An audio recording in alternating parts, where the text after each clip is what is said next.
the Boston Bruins. They're playing great hockey. A lot of people were questioning losing all the different pieces that they lost in the offseason.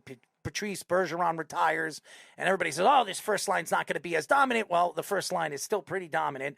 They have some of the best defensive pairings in the league. What has really been the standout so far in their 10-1, 21-point season so far? Well, I think it's a combination of the fact that they're getting contributions from so many people. Like, I was one of those people who said, I thought the Bruins could still be a playoff team because of what they have in goal, which I think is the best goaltending tandem in the league in Jeremy Swayman and Linus Ullmark. You're talking about the Vezina Trophy winner from last season and a guy who arguably is just as good, if not better, in Swayman. So, when you start with that and then you just sort of work your way forward, it's remarkable to see that they haven't missed a beat. It's remarkable to see that, they've gotten contributions from up and down the line. They're averaging more than 3 goals a game, but they're also allowing fewer than 2.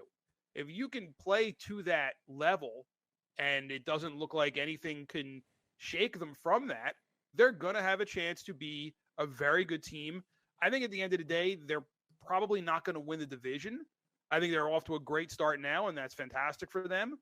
But I think they definitely have cemented themselves as a legitimate playoff team, and any sort of drop-off that we are expecting.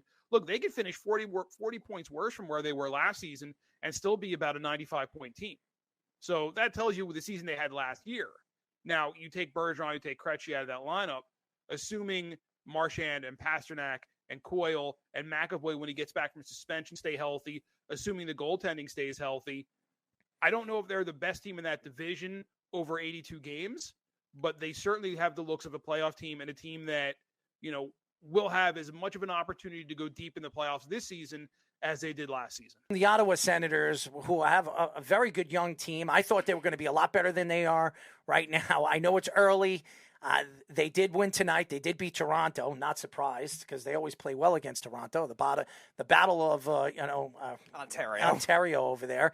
But nevertheless, Ottawa, Tkachuk came out over the weekend and said, well, actually this week, and said what he felt about the team and how they should be playing better. I mean, he's really the captain of this team. He's really pushed this team forward, and now there are a lot of questions. Maybe Tkachuk could be traded this year. They can get a lot back for him. I don't know if Ottawa would be willing to do that, but this is an organization that likes to trade pieces away. Where do you see this team? Do you think Ottawa would trade Brady Tkachuk if the right offer comes along? Well, all right, let me couch this by saying that if Wayne Gretzky can get traded, anybody can get traded. So we'll get that old canard out of the way.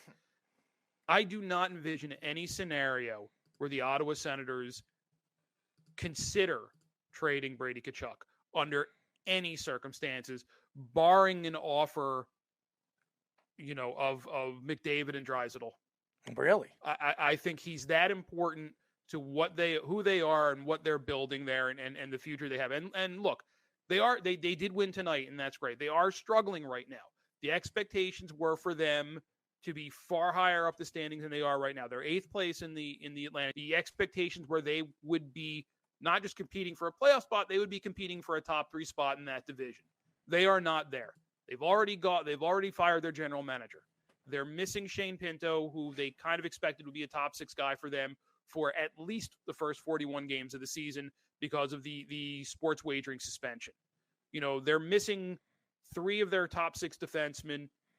Thomas Chabot is out with a broken hand. Eric Branstrom is out with a concussion.